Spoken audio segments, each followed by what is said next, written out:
我是 Yuna， 今天的课程是如何有效的学习中文 for beginners. Stick around to the end because I'm going to give you some advice on how to finally get speaking if you're an introvert. 首先，我介绍我的 fit。今天的 drip 呢，我戴超可爱的耳环，它们是熊猫耳环。然后我的头衔，我运营我的 flex。是因为 last week I started my internship and I finally 赚的钱 and I'm going to be a rich, 丰富婆婆 the Chinese 婆婆 and so are you guys if you follow my course. Phonetics, A, B, C, D, E, F, G. Unlike English, Chinese does not have the alphabet. Rather, Chinese is made up of radicals. At a certain level, you may be able to guess how certain Chinese words sound. The word jia means family or home. And then if you have the word jia, like angrily, it actually means marry. Chinese Mandarin instead has sounds that beginners should study. You can access these sounds on the Yabla site. By reading these sounds aloud and mimicking the audio generated, you can practice getting the correct mouth and muscles. This is the Yabla site. Pa, Pa, bo, bai, bai, bao. bow. Damn, this is why there's Chinese opera. They go so high. Ban, ban, ban, ban. Do it seriously. Speaking is just like muscle memory. The more you train your mouth muscles to move a certain way, the more it will move that certain way and make those sounds. And it will become easier. As you begin to learn new words, you will learn which sounds are more commonly spoken together. At this stage, you should also be getting a lot of listening input. Chinese music, Chinese dramas, Chinese streams and podcasts. With the internet, the dish is at your hands. There are plenty of ways to listen to Chinese without actually going to the country. Whilst doing this, it is a good idea to also mimic the speakers. 看到我这个whatever she said. Building a backlog of Chinese sounds is integral to becoming more confident in speaking Chinese. Your brain will also be working out certain patterns passively. Wow, my onomatopoeia. So trust your brain here and enjoy the practice of immersion. So you want to learn vocabulary. A lot of beginner advice is to just check the most common words used in the language using something like flashcards. That's great if you want to be conversationally fluent and if you're going to the country soon.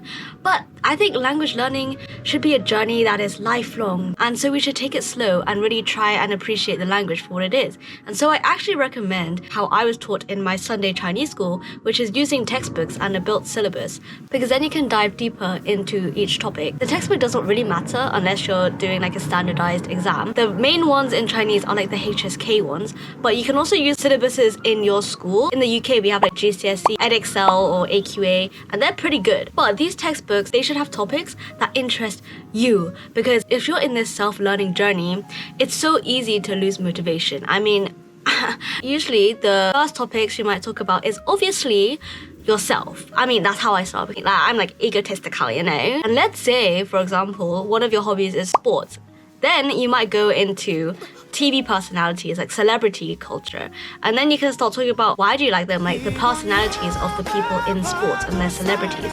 And then talking to media and like advertisement. You see how you're branching off based on topics that interest you? You're trying to follow your curiosity rather than actually the textbook syllabus.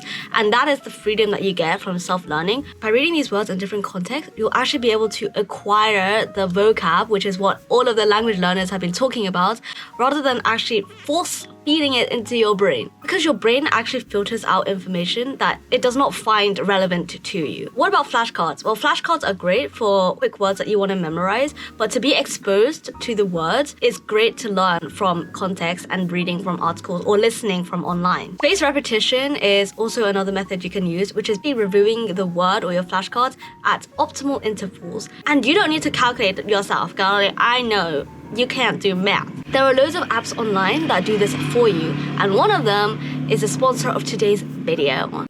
Mochi Chinese is a very, very cute app that lets you learn from HSK topics. Mochi Chinese helps you memorize 1,000 Chinese words in just 1 month through their golden time feature. I've already mentioned the importance of spaced repetition and learning at optimal intervals, like just before you forget it, and Mochi Chinese calculates it all for you, so you don't have to worry. Golden time is the most special and unique feature of Mochi Chinese. The golden time feature is based on the spaced repetition, an effective learning method which is proven and widely applied around the world. Based on your own learning history, Mochi Chinese will calculate and remind you to revise new words at the golden time, the time your brain can memorize the best. Mochi Chinese divides your words into 5 levels of memorization.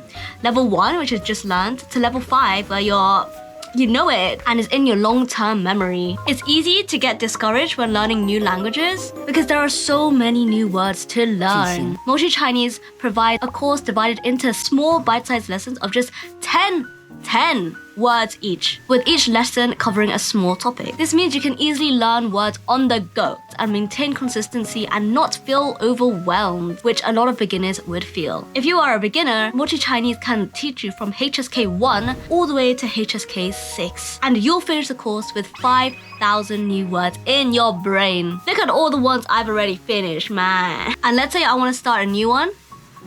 The theory sounds great, but does the vocabulary actually stick in your brain? Mochi Chinese teaches words in the form of flashcards that utilizes multimedia such as audio, images, meanings, and also example sentences. Using multimedia allows you to create much stronger connections than just looking at the word and comparing it to its definition. Mochi Chinese also provides pinyin in its flashcards in case you can't read the characters yet. To help you learn new words, Mochi Chinese uses game-based learning by applying them to different contexts through listening, reading, writing exercises. The writing exercises are especially useful for beginners to help you ensure you write correctly with all the strokes. It means you don't have to get out pen and paper. You can easily whip out your phone and just write your Chinese. You might have all this vocab in your brain, but if you can't use it, what's the point? This is where Mochi Chinese can help with its basic Chinese communication dialogue feature, and this mimics real-life scenarios. The content might be basic, but it's extremely useful because, trust me, you freeze up when you talk to native speakers. By role-playing, you can practice your reflexes and communicating in real-life scenarios. Mochi Chinese keeps you motivated by having a mochi garden where you plant trees, and when you achieve specific goals, your tree can grow. Search for Mochi Chinese Learn Chinese on the App Store and Google Play Store and click the download button. Thank you to Mochi Chinese for sponsoring this video. I despise grammar. 我 actually 很不在意. So I'll keep this part short, alright? At school, I was taught subject, verb, object, and other sentence structures. But when you think about your own native language, do you actually think where the verbs and nouns go? Do you think I think will I speak? No, I don't. This is the difference between thinking and translating the language. As you pick up vocabulary in context, you will also pick up grammar if you follow the tips from this pawpaw. How simple is that?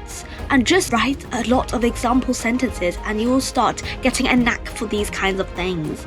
But what about the really hard sentences? What about sentences I simply can't wrap my head around? These cases are rare. I usually pocket this new information in my head and worry about it another time. When it comes back around and I haven't passively worked it out, only then do I consult ChatGPT. The main tip here is to not be discouraged from long-winded sentences. Just learn main connective words such as but, and, so, therefore, consequently, in conclusion, hence, thereafter, in addition to. Listening is also a critical component in acquiring grammar. Even passively listening to a podcast on your way to work or school lets your brain figure out certain grammatical structures. For active listening, I write down the sentences I find interesting and put them into flashcards and then review them using spaced repetition systems. Writing or speaking out your own example sentences following the grammar structure is very useful here. Sounding fluent comes from being able to sound concise. Complicated grammar is usually not the case for this. For real, who actually likes or understands Shakespeare? With practice and exposure, the grammar will fall into place naturally. Now, how do we actually apply what we've been taught? Like speaking, I'm not ready to speak. I get you. I'm actually an introvert, stay-at-home language learner. And you expect me to speak in a different language and be judged? You're funny. But speaking practice does not necessarily mean with another person. I'm gonna give you 5 fun ways you can practice speaking without any of the pressure. So number 1, mirror. 你那么很流行，那么很漂亮，哦，谢谢。I have to practice if someone just like flirts, you know. If you really get to know me, I'm actually an introvert, which means I'm pretty suppressed. And so when I talk to myself, damn, the trauma comes out. And I can absolutely, yeah, if you don't know what to talk about, you can look for prompts online. Maybe some nice self-reflection prompts, or even ask ChatGPT to generate some prompts for you. Talk about perspective of things around you. In front of me is my cool GoPro, and my friend gave me the GoPro. I can talk about friendship. If you have your phone in front of you, then talk about what you use your phone for. Like, did you call someone today? Yeah, what's the most suspicious thing you've done on your phone? Actually, I don't want to know. Don't tell me. Or you can even create scenarios in your mind. Again, we're going into the more psycho territory here, but you can ask ChatGPT to help you on this psycho endeavor. For example, you can ask ChatGPT to roleplay as someone in the restaurant or ordering food. Second thing you can do is imitate streamers and videos. If you really hate yourself, which I totally get, mimic your favorite streamers. Like, you know that TikTok thing where people start screaming into their hands now? Like, that's just weird because all of them have learned from viral influencers who have the same tone of voice. You have the power to choose who you want to sound like, so choose influencers who have a particular sound that you like and just shadow them. Pay attention to their intonation, their pace, and their expression. Then karaoke. My absolute favorite method is to just sing along to songs in your target language. I do this for Korean because I'm a K-pop hoe. Before, there were certain sounds in Korean I just literally couldn't pronounce, like the L sound. Basically, exercising my mouth and getting those workout in, my pronunciation has improved. Remember to have fun and not make it a chore. This is so you can do it often and keep your motivation high. Learning is fun, okay? Number 4 is reading aloud. You could also do writing and journaling, which you can see in my... Sometimes I even read aloud to myself in an obviously comedic accent just to reduce the amount of stress that I feel. No one here is going to judge you, except for me. If you guys are introverts too and you've also cracked the code to like speaking somehow, let me know in the comments how you guys do it. But what is that? Of course, the end goal is for you to finally speak. Hopefully, the above approaches should help you improve your confidence in the language. Comment down below your language struggles, because I definitely love to hear stories. Follow along, subscribe, like, share to your friends if you want to follow the story of a British girl Chinese trying to learn just be Asian. Thank you for watching, and I'll see you in the next one. あるようなものがここにしかないことに気づく